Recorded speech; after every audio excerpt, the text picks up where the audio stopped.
जी। वेदांत सार का अभ्यास हम सुबोधनी टीका के साथ कर रहे हैं। वेदांत सार के कर्ता सदानंद योगींद्र सरस्वती को प्रणाम करते हुए और टीकाकार नरसिंह सरस्वती जी को प्रणाम करते हुए शांति मंत्र का पाठ करेंगे। ओम सहनाववतु सहनौ भुनक्तु सह वीर्यङ्करवावहै तेजस्विनावधीतमस्तु मा विद्विषावहै। ओम शांति शांति शांति।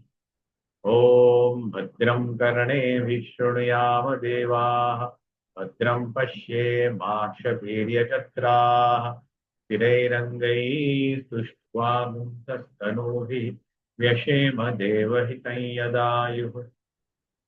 स्वस्ति न इन्द्रो वृद्धश्रवाः स्वस्ति नः पूषा विश्ववेदाः स्वस्ति नस्तार्क्ष्यो अरिष्टनेमिः स्वस्ति नो बृहस्पतिर्दधातु। ओम शांति शांति शांति। ओम सदाशिवसमारम्भां शङ्कराचार्यमध्यमाम् अस्मदाचार्यपर्यन्तां वन्दे गुरुपरम्पराम्। श्रुतिस्मृतिपुराणानाम् आलयं करुणालयं नमामि भगवत्पादं शङ्करं लोकशङ्करम्। शङ्करं शङ्कराचार्यं केशवं बादरायणं रुद्रभाष्यं वन्दे भगवन्तो पुनः। ईश्वरो गुरुरात्मेति मूर्तिभेदविभागिने व्योमवद्व्याप्य देहाय दक्षिणामूर्तये नमः। अखण्डं सच्चिदानन्दम् अवाङ्मनसगोचरम् आत्मानमखिलाधारम् आश्रये भीष्टसिद्धये। अर्थतोक्तद्वयानन्दानतीतद्वैतभारत पुनाराध्य वेदान्तसारं वक्ष्ये यथामति। कृष्णानन्दं गुरुं नत्वा परमानन्दमद्वयं वक्ष्ये वेदान्तसारस्य टीकां राम्ना सुबोधिनी।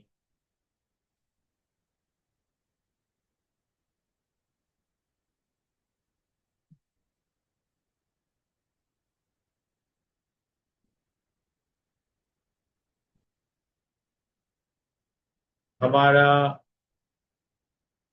जो अध्याय चल रहा था वह हम निर्विकल्प समाधि के बारे में जान रहे थे और निर्विकल्प समाधि के मार्ग पर जो विघ्न आते हैं उनके बारे में जाना। लय, विक्षेप, क्षाय, रसास्वादन और ये सब जब आते हैं तो उनके ऊपर उपाय क्या कर सकते हैं ये भी हमने जाना।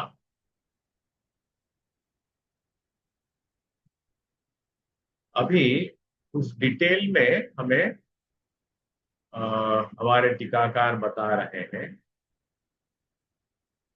कि निर्विकल्प समाधि हम जब लेने जाते हैं यहाँ पे लिखा है कि अथ निर्विकल्प समाधौ स्वरूप दिष्ट मार्गेण यथामति किंचित विचार्यते।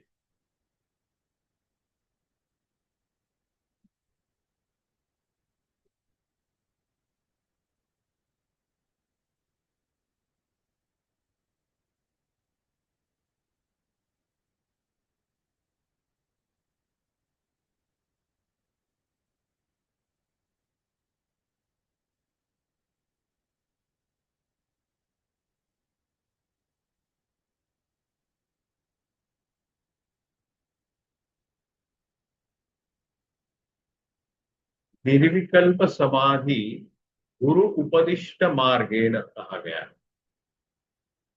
गुरु का उपदेश के साथ हमें वो मार्गक्रमण करना है, अन्यथा नहीं, खुद के दिमाग से नहीं करना है।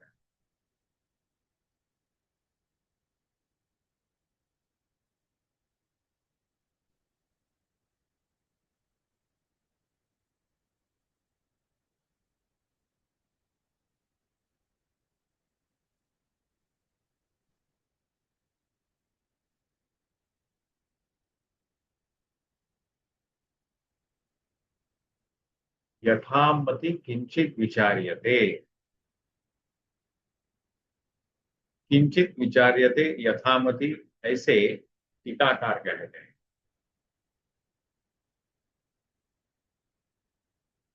और सावधानी भी बरतने की कीजिएगा, अपने दिमाग से मत करिएगा, गुरु के उपदेश से और उन्होंने दिखाए मार्ग पर ही आप विचरण करिए। पंचभूमिकोपेतस्य चित्तस्य भूमिकात्रय परित्यागेन अवशिष्ट भूमिकाद्वयम् समाधि इति उच्यते। यहाँ पंच भूमिका के बारे में कहा गया है। चित्त, पांच प्रकार की मन की, मतलब मन को हम देखते हैं पूरा उसके बारे में, तो उसको चित्त कहा जाता है। भूमिका त्रय परित्यागेन, पहले तीन जो भूमिकाएं हैं, भूमिका मतलब स्टेटस का परित्याग से अवशिष्ट भूमिका द्वयम, जो दो बचती हैं, उसे कहते हैं समाधि विभूति। ताः ताः पंचभूमिका, वो पंचभूमिका कौन से है? क्षिप्तम, मूढ़म, विक्षिप्तम, एकाग्रम, निरुद्धम च इति पंचचित्त भूमिकाः।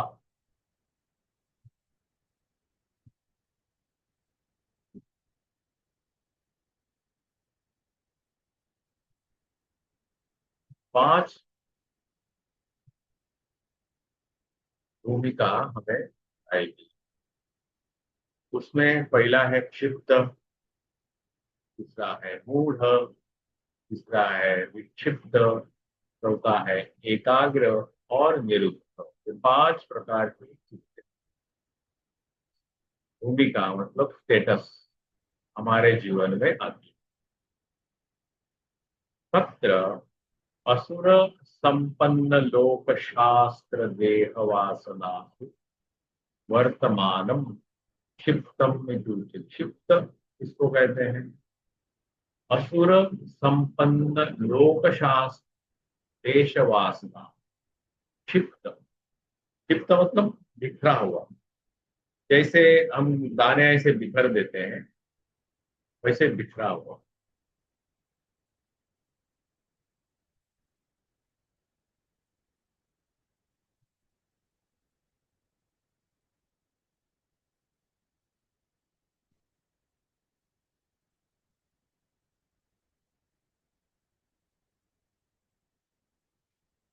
क्षिप्तम तत्र असुर, सूर और असुर, ये हम पुराणों में बोले, सुर मतलब देवता, असुर मतलब राक्षस वगैरह।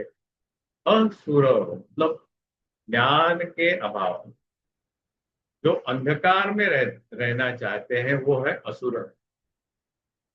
मतलब अंधकार हमारे जीवन में कौन सा है? हम कौन है इसके बारे में न जानना, ये है असुरता। ये हम पहला जो उपनिषद है ना, ईशावास्य उपनिषद, वहां पे भी हम देखते हैं कि पूर्णता से जो अंधकार में रहना चाहते हैं, अंधकार से अंधकार की ओर जाने वाले, वो है असुर। एक है अंधकार से प्रकाश की ओर जाने वाले, तीसरी कैटेगरी है प्रकाश से प्रकाश की ओर जाने।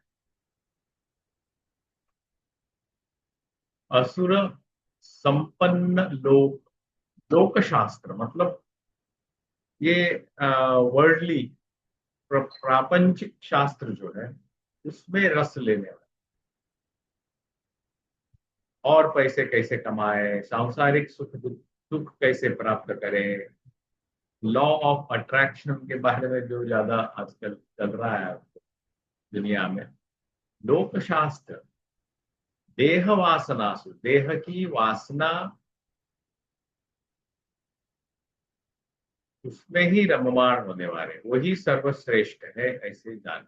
मतलब इंद्रिय सुख, पंचेंद्रिय का सुख, देह का सुख, उस प्रकार का जिसका चित्त है उसे क्षिप्त कहते हैं। निद्रा तंद्रादिग्रस्तम चित्तम मूढ़मिति उच्यते।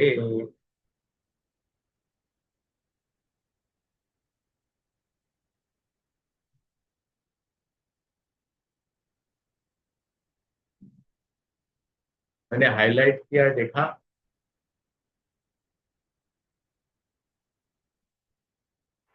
जी। निद्रा तंद्रादिग्रस्तम चित्तम। निद्रा है, तंद्रा आदि, मतलब उसके और बहुत सारे पहलू हैं। বন্ধ হয়ে গেছে, কেটে যাওয়ার জন্য বন্ধ হয়ে গেল, আবার আপনাকে স্টার্ট করতে হবে।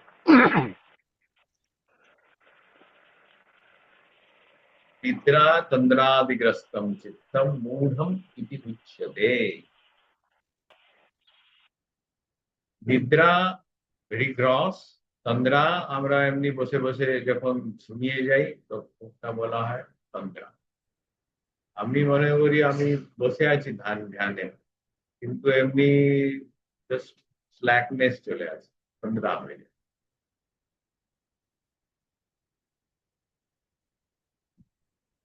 तो पहला हुआ क्षिप्त, दूसरा हुआ मूढ़। मूढ़ तो वहां हम समझ नहीं पाते कि क्या चल रहा है अपने चित्त में। कदाचित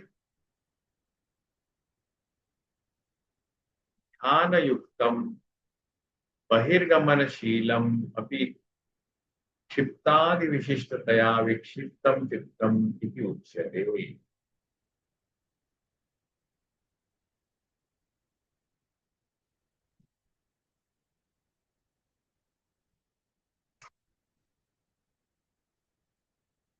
कदाचित ध्यान युक्तम, ध्यान युक्त है मैं, ध्यान हो रहा है कुछ।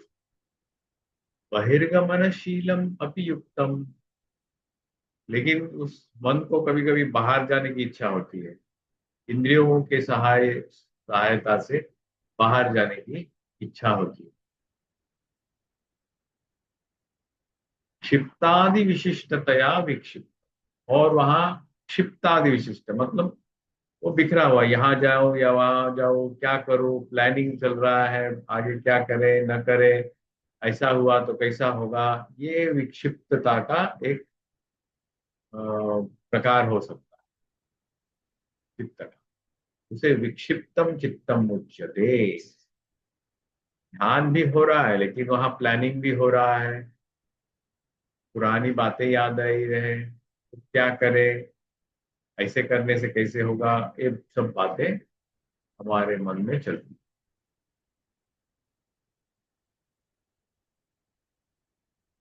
तत्र क्षिप्तमूढ़योः समाधित्व शंका एव नास्ति। वहां सत्य, क्षिप्त मूढ़योः, क्षिप्त और मूढ़ में समाधित्व शंका एव नास्ति। समाधि होगी इसकी शंका भी नहीं आनी चाहिए। It's confirm that we are not going to have समाधि। कौन सी?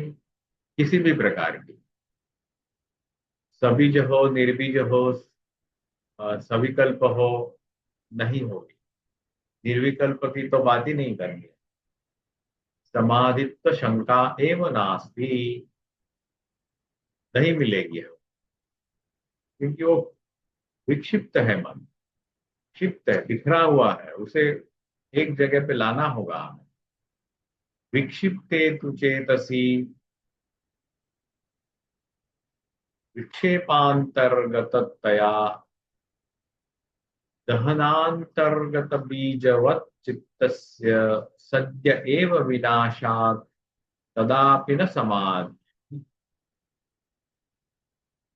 विक्षिप्ते तु चेतसी, विक्षिप्त जो चित्त है, विक्षेपांतर्गततया, और उस विक्षेप के अंतर्गत उस चित्त में, विक्षेप युक्त चित्त में, दहनांतर्गत बीजवत चित्त, और चित्त की अवस्था क्या है, दहन बीज की, भुना हुआ चना जैसे फिर से जमीन में पड़े, उसको कितना पानी दे, धूप मिले, उसको फर्टिलाइजर दे, वो जर्मिनेट नहीं होते। सत्य एव विनाशात तदा अपि न समाज। सत्य एव मैंने अभी अभी वो विनाश हुआ है, कौन सा? विक्षेप में दग्ध बीज हुआ है। बीज, वहां का बीज जो है विक्षिप्त मन का, वो नष्ट नहीं है वो। फिर भी कहते हैं कि वहां समाधि नहीं होगी, क्योंकि वो विक्षिप्त है, बिखरा हुआ है। तया एकाग्रताम पतंजलि सूत्रयति।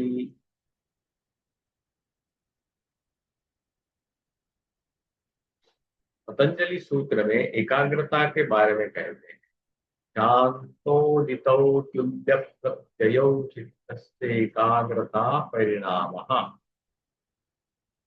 चित्त का एकाग्रता ये परिणाम है। का शांतोदितौ तुल्य प्रत्ययो। तुल्य प्रत्ययो, तुल्य प्रत्यय, प्रत्यय क्या है? तुल्य क्या है? अखंडाकार वृत्ति, और वो अखंडाकार जो वस्तु है उसके साथ तुल्यमान हो जाता है, उसको आवृत्त होता है। शांत उदित, ये बहुत महत्वपूर्ण।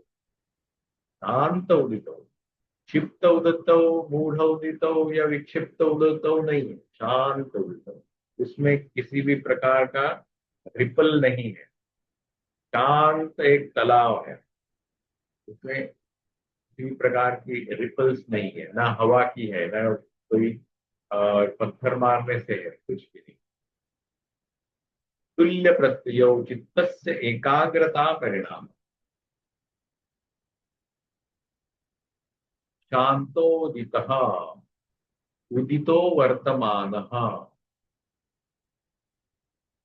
उदित मतलब, उदित कब होता है? जब वर्तमान में ही जो चीज उदित होती है। प्रत्यय चित्त वृत्ति, प्रत्यय कौन सा है? चित्त वृत्ति। चित्त वृत्ति में वो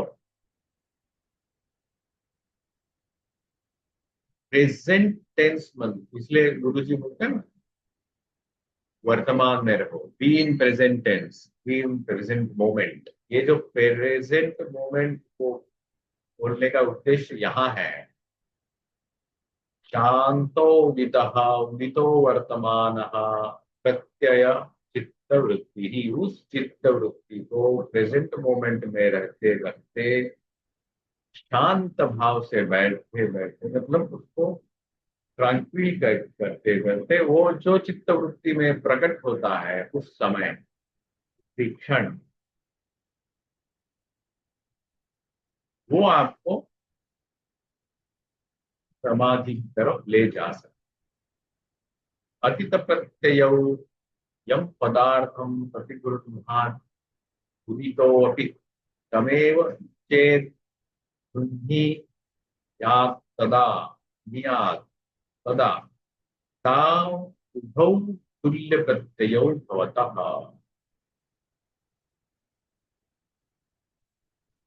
प्रेजेंट मोमेंट में रहते रहते, शांत रहते रहते, अतीत प्रत्यय यम पदार्थ, जो पदार्थ अतीत प्रत्यय में पास्ट का है, पुराना, प्रतिगुणाति उदितोपि, अभी उसका फिर से एक बार उदित हुआ है। प्रतिगुणाति, परिगुणा सॉरी, परिगुणाति उदितोपि तमेव चेत ही पुण्यात् तदा ता उभौ,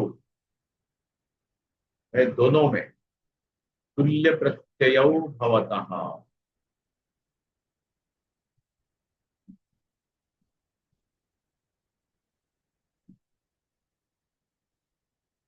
हमें समझो, पहले अखंडाकार वृत्ति का अनुभव हुआ, अतीत प्रत्यय यम पदार्थ परिगुणात्युदितो तमेव चेत क्रिया तदा तावुभौ तुल्य प्रत्ययो भवतः। ये दोनों में तुल्य प्रत्यय होता है और वहां एकाग्रता परिणाम दीपिका। तादृश एव चित्तस्य परिणाम एकाग्रता इति।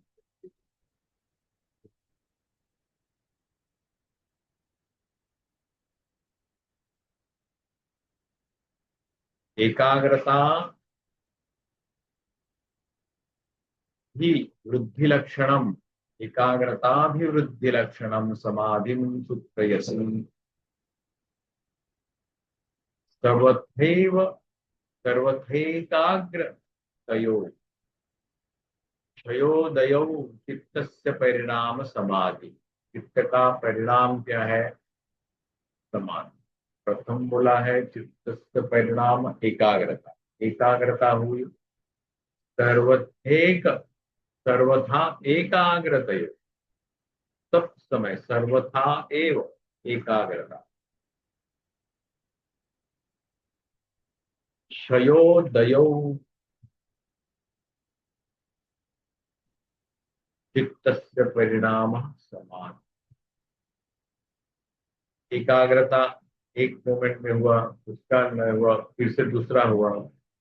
क्षयोदयौ चित्तस्य परिणाम समाधि। क्षय और उदय चित्तस्य, मतलब वो तो वेव्स आते ही रहते हैं ना ऊपर नीचे। तो वहां पे चित्त का एकाग्रता परिणाम जो होगा वो समाधि कहलाएगा। रजोगुणेन चाल्यमानम चित्तम सर्व सर्वथान पदार्थान् परिगृह्णाति। तस्य रजोगुणस्य निरोधाय क्रियमाणेन प्रयत्न विशेषेण दिने दिने योगिनः सर्व सर्वार्थता क्षीयते एकाग्रता च उदेति। तादृश चित्तस्य परिणाम समाधि इति अर्थ। ये प्रोसेस बताया है उन्हें कि ये है प्रोसेस। क्या है? रजोगुणेन चाल्यमानम, रजोगुण के प्रभाव से जो चाल्यमान हो, एक्टिव हो रहा है चित्त, क्रमेण सर्वार्थान पदार्थान परिगृह्णाति। सर्व प्रकार के पदार्थ होते हैं, मतलब इंद्रिय ग्राह्य जो वस्तुएं हैं उसमें वो आता है। तस्य रजोगुणस्य निरोधाय, उस रजोगुण के निरोधाय मतलब उसको करने के लिए नहीं, एलिमिनेट करने के लिए, रिड्यूस करने के लिए। क्रियमाणेन प्रयत्न विशेषेण, क्रियमाणेन मतलब कर्म कर करके, प्रयत्न विशेषेण प्रयत्न करना है। क्या है? कौन सा रजोगुण है? रजोगुण क्या कर रहा है मेरे साथ? दिने दिने योगिन, हर दिन 24 घंटे अपने चित्त को देखते हुए और अब अपने जो कर्म है वो नलीफाई करते, मतलब उस चित्त का जो चित्त की रजोगुण की अवस्था से जो मलिनता है उसको हटा, सर्वार्थता क्षीयते, और उसकी जो सर्वार्थ से क्षीयते मतलब उसको क्षीण करना है, नष्ट करना है। एकाग्रता च उदेति। तादृश चित्तस्य परिणामं समाधि इति अर्थः। तादृश उस तरह से चित्त का जो परिणाम है, एंड रिजल्ट, वो समाधि है। सब कर्म करते करते, मतलब इसलिए कहते हैं कर्म जो है चित्तस्य शुद्धये कर्म, ये विवेक चूड़ामणि में शंकराचार्य कहते हैं। चित्तस्य कर्म शुद्धये कर्म, कर्म कौन सा है? काम्य कर्म नहीं, निष्काम कर्म। निष्काम कब होगा? जब हम जानेंगे वो जो रजोगुण मेरे में आ रहा है, चित्त में आ रहा है, तो चित्त में जो आ रहा है उसको करके खत्म करो। क्रियमाणेन प्रयत्न विशेषेण, विशेषेण प्रयत्नेन, सोच समझ कर, विथ फुल कॉन्शियसनेस, दिने दिने योगिनः सर्वार्थता क्षीयते, एकाग्रता। और वो कर्म में पूर्ण एकाग्रता लाएंगे, वहां पे क्षिप्त, विक्षिप्त, मूढ़, ये चित्त की अवस्था नहीं होनी चाहिए। उसके ऊपर भी हमें ध्यान देना है।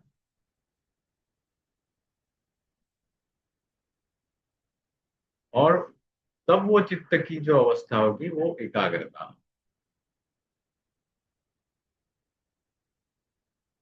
अस्य समाधेः अष्टांगेषु यम नियमा आसन प्राणायाम प्रत्याहार प्रत्याहाराः पंच बहिरंगानि हिंसादिभ्यो निषिद्धेभ्यो योगिनं कर्मभ्यो यमयन्ति निवर्तयन्ति इत्य अहिंसादयो यमाः। अभी इसके उपलक्ष्य में कहा है, वो हमें अष्टांग योग में पहले जो पांच कहे गए हैं, यम, नियम, आसन, प्राणायाम और प्रत्याहार, ये उसको पांच जो है बहिरंगानी साधना, बहिरंग साधना। हिंसादिभ्यो निषिद्धेभ्यो, हिंसा वगैरह वो निषिद्ध कहा गया। योगिनम कर्मेभ्यो कर्मभ्यो यमयंती, और कर्म में यमयंती मतलब नियम से वो कर्म करते हैं। कर्म करना है इसलिए कर्म नहीं, काम में कर्म नहीं। चित्त को शांत करने की, चित्त की जो प्रवृत्तियां हैं बहिर्गमनशील प्रत्यय शमद आदि जो साधनाएं हैं वो करने के लिए यम है, यम और नियम, उसका अभ्यास करें। यमयंती मतलब निवर्तयंती, हिंसादयो यमा, हिंसा आदि से, हिंसा, अस्तेय, चोरी नहीं करना, ये सब चीजें। तो आज हम यहीं रुकते हैं और कल हम उसके आगे का पाठ देखते हैं।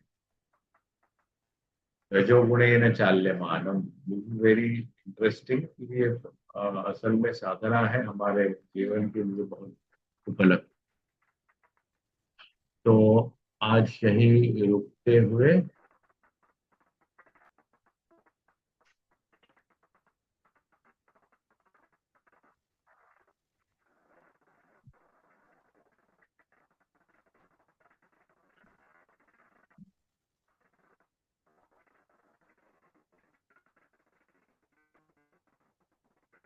शांति मंत्र का पाठ करेंगे।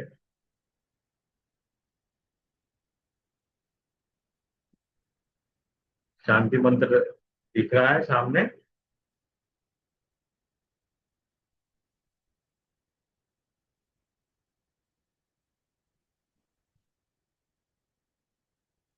शांति मंत्र का पाठ करते हैं। ओम पूर्णमद पूर्णमिदं पूर्णात् पूर्णमुदच्यते पूर्णस्य पूर्णमादाय पूर्णमेवावशिष्यते। ओम शांति शांति शांति।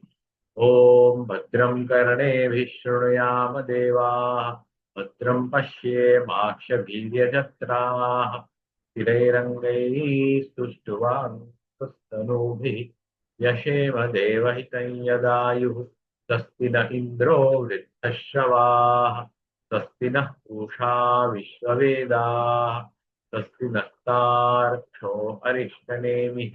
स्वस्ति नो बृहस्पतिर्दधातु। ओम शांति शांति शांति। हरि ओम तत्सत्। श्री राम कृष्णार्पणमस्तु।